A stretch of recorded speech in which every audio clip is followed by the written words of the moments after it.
Hello all ఎట్లున్నారు అందరూ? Welcome back to my channel. Upma చేసేద్దాం రండి. ఏం బ్రేక్‌ఫాస్ట్ చేద్దామని డిసైడ్ అవుతుంటే ఉప్మా తిందాం అనిపించింది. ఎమ్మటే సేమియా ఉప్మా స్టార్ట్ చేసేసాను. మళ్ళీ చాలామందికి సేమియా ఉప్మా అంటే మ్యాక్స్ ఇష్టపడతారు. అందులో నేను కూడా ఒకడిని.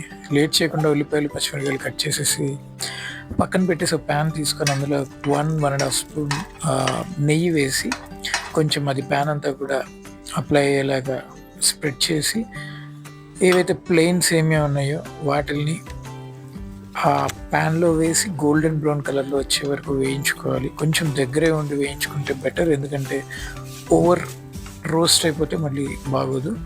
సో, ఈ నెయ్యి వల్ల ఏంటంటే కొంచెం ఆ స్మెల్ అనేది చాలా బావుంటుంది తినేటప్పుడు ఫ్లేవర్.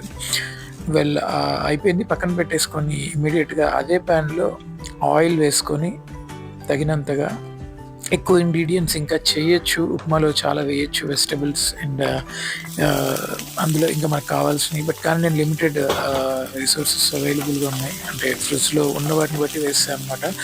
ఆనియన్, పచ్చిమిర్చి, క్యాష్యూ నట్స్, పీనట్స్, తాలింపు గింజలు, కొంచెం సాల్ట్, అలా కొంచెం వాటర్ యాడ్ చేసేసి తగినంతగా కొంచెం ఆ వాటర్ అంతా కూడా తెర్లి పైకి మనకి పొగ వచ్చేదాకా ఉంటే కొంచెం ముందే మనం ప్రిపేర్ చేసి పెట్టుకున్న ఆ సేమియా ఏదైతే ఉందో వేయించింది అది అందులో వేసేసి బాగా మిక్స్ చేసేయాలి.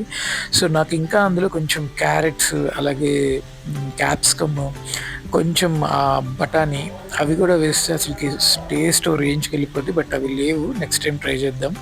ఇప్పటికైతే ఆ వాటర్ అయితే ఫుల్‌గా ఉడికి ఉప్మా మొత్తం ఆ వాటర్ అబ్జార్బ్ అయిపోద్ది. అది మనకు కనిపించిద్ది. స్పూన్‌తో అలా తిప్పితే కూడా మనకు తెలిసిద్ది ఇంకేమన్నా ఉన్నాయా లేదా అని.